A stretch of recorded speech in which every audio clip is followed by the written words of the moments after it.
Yep. Hi everyone, welcome back to my channel. My name is Lady Danielle, and today we're going through all the media I munched on this May. I'm talking books, I'm talking movies, I'm talking TV shows, I'm talking music. I recorded everything in my media journal, and I've got a lot to say. We'll start with books first. I read a total of 2 books this month. Technically 3, but I DNF'd one of them. My goal this year was to hit 3 books every month, so I'm not complaining, but I've been reading a lot more books recently, so this is a pretty slow month for me. The first book I ended up finishing was Just for the Summer by Abby Jimenez, and I did it as both an audiobook and an ebook. I rated Just for the Summer 4 stars. This book has been on my TBR, but I was driving a lot this month, and so I wanted to listen to an audiobook. So I was expecting something very cute and something very light, but why did this make me question the deepest parts of my childhood traumas and insecurities? The reason why I ranked this book so high as a rom-com was because it really made me feel like I had physical reactions. Whenever I get into a fight or a confrontation or a very serious conversation with my partner, I physically feel my body like tense up. There's something that happens in my gut that makes me feel like my fight or flight is on. And the only other time I felt that feeling other than those situations was when I was reading this book during the intense like turmoil scenes. My body was reacting as if the angst that was going on in the book was my real life angst. And I've never really experienced a book that makes me physically react in a similar way. Let alone a rom-com. So that was really impressive for me. Personally, I don't think it's 100% the best rom-com, the best characterization, the best storyline, best build-up out of all the rom-com books that probably exist.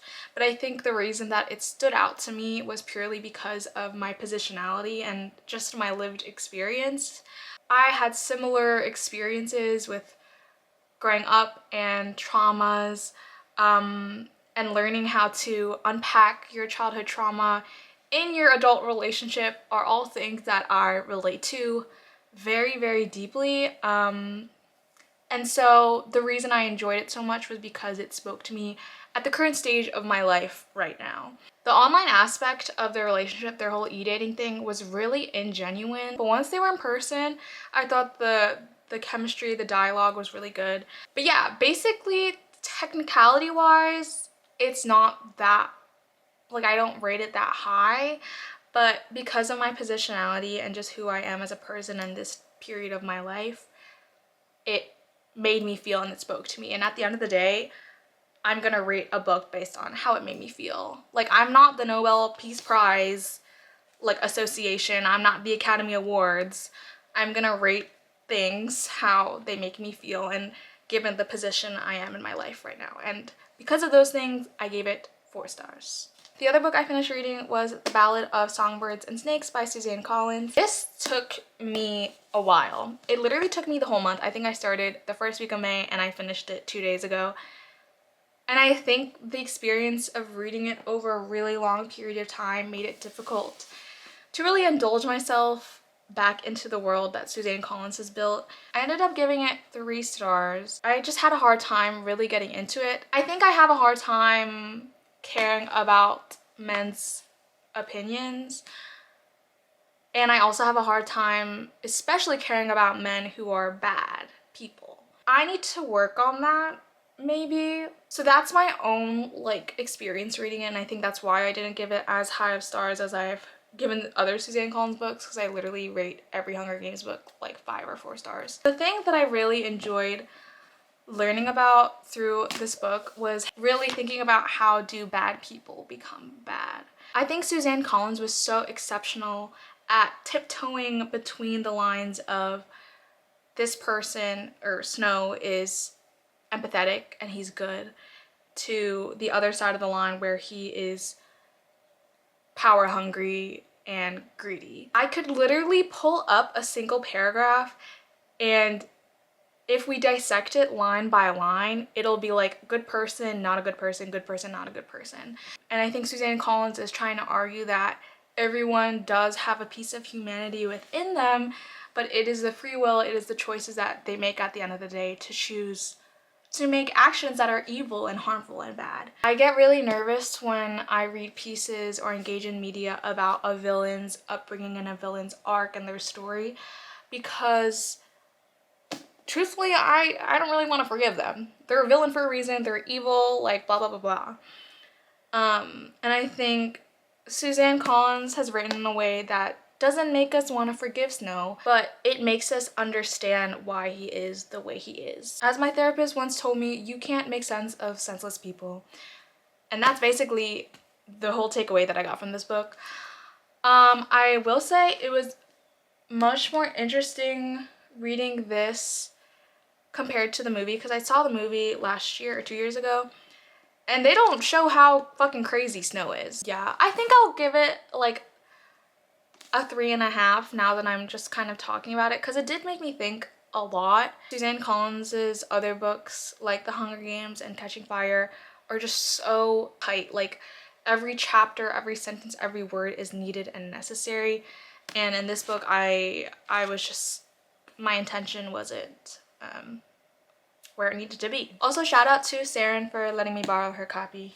The other book that I read but DNF'd was Twisted Love by Anna Huang. Now, I decided to read this as an audiobook. The audiobook is awful. It is so bad. I hate both people's voices, actually, both the FMC and the MMC. They sound like an ad. Like, I could not for the life of me connect to either of them. And so I tried to read it as an ebook, because maybe the audiobook experience is not for me. Maybe I just need to take a break. Turns out that wasn't the case. I just can't really connect with a story that romanticizes a violent man. You know what? I can't even like be mad that I tried to start it, because at least I'm learning more about the tropes that I like and I don't like. And one of the tropes I don't like is a man that uses violence and aggression as a sign of like love and endearment for their partner. I don't know if this is an unpopular opinion, but if a man told me that they would murder for me, I would like actually stay away from them. Like, especially if they're being serious, because this MMC was serious. Like, he was violent, he was angry, he was aggressive. I don't really need that in my life. Like, yeah, you could have an MMC who is passionate and protective. There is a form of masculinity that is protective and strong, but that doesn't mean it's violent. And so I just wasn't for this aggression. And I thought Twisted Love was what Just for the Summer was trying to do but failed to do. Because it also was reaching for very like deep rooted traumas and experiences and how they come up throughout relationships, but I just didn't understand how the characters went from hating each other to like liking each other. Oh my gosh, actually now that I'm talking, the stakes at hand were so bad. The FMC's friend was like, oh my god, the MMC is such like, he's such a robot. We should see how, we should see if he has emotions. We should do this experiment. I don't give a fuck. I did gaff. Okay, the stakes of the situation were not high enough. They weren't even there. They were below the ground. Like, it didn't make any sense, and it didn't seem something that was actually realistic. Yeah, actually it just pissed me off, and so I didn't finish it. Which is sad, because like, I wanted to support my Asian American queen, Epic a Month, but I really couldn't get behind that book. On to movies. I watched so many movies this month. I am really excited about all of them. I watched 1, 2, 3, 4, 5. which is pretty good for me. So the first movie I watched Stay the Night, and I gave it 4 stars. And I definitely wasn't expecting to actually enjoy it. It was one of those movies that I was gonna put on in the background while I did something, to just entertain me for a little bit. But the pacing, the dialogue, the parallels between the characters, the build-up, everything was really perfectly executed, and I was really surprised. This has to be one of the most natural medias I've consumed about strangers to lovers. Usually I think the strangers to lovers trope is very difficult to execute, because how can you build up feelings of love that happen over literally years in different people's lives? But I think there was a natural chemistry between the two characters and enough deep dialogue between them to actually understand the types of people they are and how they fit into each other's lives. The awkward silences in this movie were perfectly placed, because of course it's gonna be awkward.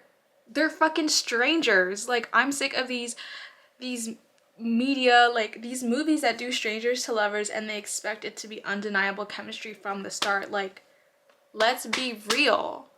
It gets awkward. And I think they had a perfect balance of those awkward silences and this really good chemistry. I enjoyed the fact that majority of this movie was them basically just being friends. It was more strangers to friends to lovers, all within the span of 24 hours. My one con is from a feminist perspective, a feminist lens. Both of their internal problems that they're facing as separate characters outside of this romantic relationship that they're developing are technically both work related. Yet the FMC's problem takes the manifestation in her virginity and lack of sexual experiences, and it just overall centers men, which I think is very strange, because of the first scene of the FMC we see her kind of seeing that her submissiveness and her lack of ability to take action and to be courageous affects her in the workplace. But I know that a lot of the reason why people enjoyed this movie was because they related to her lack of experience and how, like, she was 25 and was still a virgin and had no kind of romantic experiences. I'm not saying that that is bad to include in the movie. I think it's really honestly relatable, especially for Gen Z, who has completely grown up in an antisocial pandemic kind of age in our 20s. But it just didn't fit the way that I wanted to, because her problem was centering like men and the ideas of virginity, and like while the MMC was talking about like not getting fired from his like basketball or his hockey career, like, which is a work related thing, her thing is also technically work related. It has to do with her courageousness and her ability to be spontaneous and take chances on people and things in life. And so I just felt like it would have been maybe equal if we kind of compared his problem in workplace and to why he got fired to why his relationships don't work, or like, I wish there was another parallel in there. But overall, it was a really good movie. I gave it 4 stars, and I even recommended it to my dad, so. The next movie I watched was Boot Camp. It is a Wattpad inspired original movie, I think. And when I'm engaging in a form of media, I try to be intentional with it. When you're going into something like this, like, you need to know it's really not gonna be the best movie you've ever seen, and if you go into it expecting like that, you're going to be let down. But because I was just there for vibes, I had a great time watching. You know, I'm a fantasy romantasy reader, and have I, while I worked out, imagined I was a fantasy romantasy character to get me to do an extra rep in the gym? Sure, why not? But I personally did not need the visual representation of it, and it was like so randomly cut throughout this movie. Like it would just cut to her like from the camp to being in her bow and arrows, and I was just like, what actually is going on? I don't know. I still enjoyed it. I, growing up, also like did not get much male attention or male validation and was just very aware of my physical appearances growing up, so I really kind of just related to it as someone who was once a teenage girl, and so it was really fun in that way. But it did feel like we went from 0 to 100. I did not really think there was any chemistry between the FMC and the MMC. I gave it 2 stars because I enjoyed it. I had a good time, but I probably could have gone my life without seeing it and it would have been fine. Okay, the next movie I ended up watching was DD. This has been on my watch list for so long. I'm so glad I was finally able to watch it, especially this month. I know a coming of age movie or media is good when an awkward pause is felt through the screen. Like, it's more than secondhand embarrassment. It's like, I'm actually there, I'm actually embarrassed, I'm actually feeling how awkward this is. And this movie really succeeded in making me feel all the feelings that I felt when I was in middle school, feeling awkward. The thing I love about movies is that it can really transcend you to another different time of your life and defies the rules of time travel. This movie felt a lot like Pen 15, which is honestly one of the best TV shows ever, except it was about boyhood and it was less comedy and more drama. I think this movie really captures the feeling of growing up in the early 200s, in the early 2000s.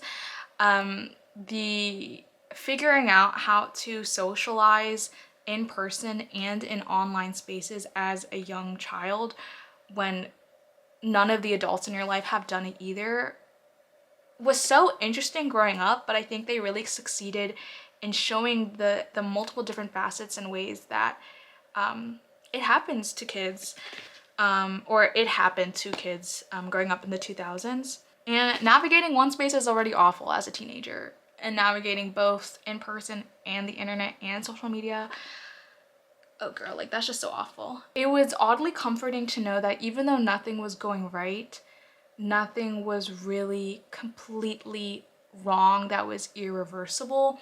And I think that really goes to show how growing up feels like, where every single problem in your life when you're in middle school feels like the actual end of the world.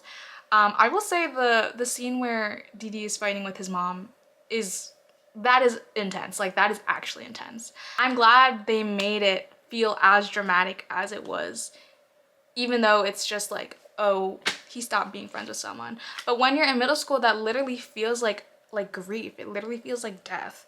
Oh yeah, and I just had like a soft spot for Didi as like a young filmmaker. I saw myself in him too. And so I felt like the inner child in me was also healed watching it. Also, as someone who grew up Asian American, and one girl's line when she was like, "You're pretty cute for an Asian," was literally insane. I literally recoiled and felt the insides of my body twist. It's a great coming of age, and one that tells the story of a young Asian American boy's coming of age, and I think it's pretty spot on. And I gave it 5 stars. Okay, the next movie I watched is, I think, going to be my favorite movie of the year. Not gonna lie. I watched Sinners. I watched it twice within 1 week because I wanted to enjoy it just as an audience member, and then watched it again as someone who majored in sociology and American studies, because there is just so much to unpack in that damn movie. I gave it 5 stars, and this is how much I literally wrote about it. Ugh, I love movies. I love movies so much, and this movie just reconfirms how much I love media and I love filmmaking and stories. These are the 4 reasons why I rated it so high. 1, the use of something fantastical to describe a social structure bigger than us. 2, Southern cross-racial solidarity in the early 1900s. 3, if God and religion cannot free you, can we ever be free? And 4, the dance scene, period. The use of vampires in just something so fantastical is so cool to me, because in this movie, there's so much to unpack. Race relations in the South, history of slavery, the colonial power of religion, benevolent assimilation, interracial marriage rights and laws, literally so much. So why would Ryan Coogler use vampires, something fantastical, in a movie that includes things that are so serious? And the reason is because all of these serious things are under our noses and people don't take it seriously. People still choose to refuse to accept it, to acknowledge it. And even if they do acknowledge it, they don't really act on it. We should be afraid of all these things and the power that they have on us. We should fear it, but we don't. But what do we do fear? Vampires. Like, he uses vampires as a tool to instill this fear that should be with us for all of these things. The vampires in this movie, they change, depending on who they're trying to attack, they change the type of vulnerability that they are using against this person. And how else does the US government, does white privilege, white power control us than by using our vulnerabilities against us? So I just thought it was so good. The parallels, and it was just so brilliant. Oh my gosh, I was an Asian American Studies minor, and so Bo and Grace were just complete antithesis of the model minority myth in so many different ways. Grace as the model minority myth, and then Bo as the antithesis of the emasculation of Asian American men. I'm planning on making a TikTok about these, so maybe I'll put it here if I actually make it, but if I don't, oops. When I say I want Asian representation in media, this is what I mean. Because I'm not just looking for an Asian face in a movie. I'm looking for an Asian face that redefines, retells, and explores the complexities of our history and narrative. Like, there is so much history of Asian American and Chinese American presence in the South that isn't looked at. And because of the model minority myth that pits Asian Americans against a lot of racial groups, especially Black Americans, we hardly get to see examples of cross-racial solidarity. And so even though the main goal wasn't as large as like the US government or like white privilege and white power, you can argue that there is cross-racial solidarity to fight these vampires, and then you could further argue that the vampires represent white power. So, it was just so brilliant. Also, the presence of the Choctaw Indians I thought was really, really important. They were the first group to be colonized and to be exploited on American soil. So them being the first group to warn anyone about the presence of the vampires that we see in the movie is just really so powerful. The third thing that I loved about this movie, and I really thought about, was if God and religion cannot free you, can we ever be free? Is it obvious that I went to Catholic school growing up, and is it obvious that I am an atheist? I don't know, but the ending scene when Remick dunks Sammy into the river is such an aggressive baptismal image that I just was not expecting. In the final scene, Sammy goes back to his father's church, and his father's basically begging him to like join like us, like you will be free. And in the end of the day, he chooses his music. He chooses to go off against what everyone else tells him. Before Sammy thinks he's gonna get killed by the vampire, he starts saying the Our Father, and Remick is kind of like laughing at him like, oh my god, I learned that once, that didn't even help me. In our final moments and in our final times of life, how much can God or any higher power save us? How much can we be free? And the answer is we can't. And it was just so profound and just made me think so much. And at the end of the day, Sammy chooses himself. After seeing the horrors of the literal devil incarnate, Sammy decides that the religion cannot free him. Only he can free himself. Last one, I'm gonna read my paragraph verbatim. So it's just the dance scene, period. I need an itch tattooed and echoed permanently into my brain. As someone who studied sociology and American culture, this scene is why. Our present is so interconnected with our past. Our movement, our feelings, the steps we make are made because people before us have. Cooler created the perfect image to encapsulate that feeling of ancestral interconnectedness. So 5 stars all around. I just don't think I'm gonna shut up about that movie, so don't be surprised if I literally make another video talking about it.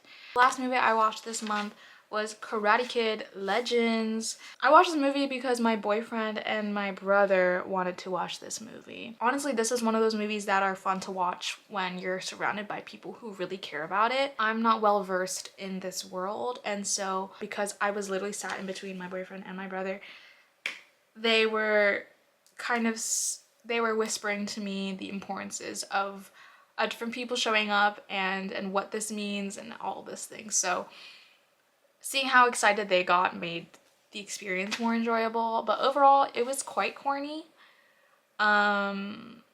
Which when I told them that, they were like, yeah, that's to be expected. And I was like, okay. My favorite Karate Kid movie is Karate Kid 2, the one with Jaden Smith. I think that one's, I watched that so much growing up. There was a much larger training arc, and I didn't feel the same way in this movie. And I think it's because the training arcs were for different people, and so I was a little confused.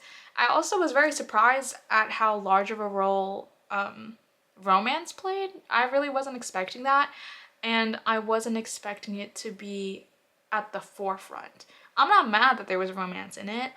I just think that when romance is involved in a movie as action-packed as this, it's usually a subplot, but it was teetering main plot, so I was kind of confused.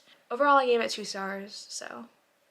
I unfortunately did not finish any TV shows this month. I did start season 2 of The Bear. By next month, I will have a review on The Bear. And then for music, I don't have any albums. I just have songs. The first song is obviously from The Sinners soundtrack, Last Time I See the Sun. Every time that I've seen that movie, which is twice, I cried, and I cried when that song played. So I just feel very moved by it, and I think it's the perfect ending song to that movie, the way that it starts out as a cappella and it ends with that electric guitar shows the transformation of time and how old Sammy gets and how he transforms, but his experiences and his story stays with him, and I just feel really moved every time I hear it, and it's been on repeat for me.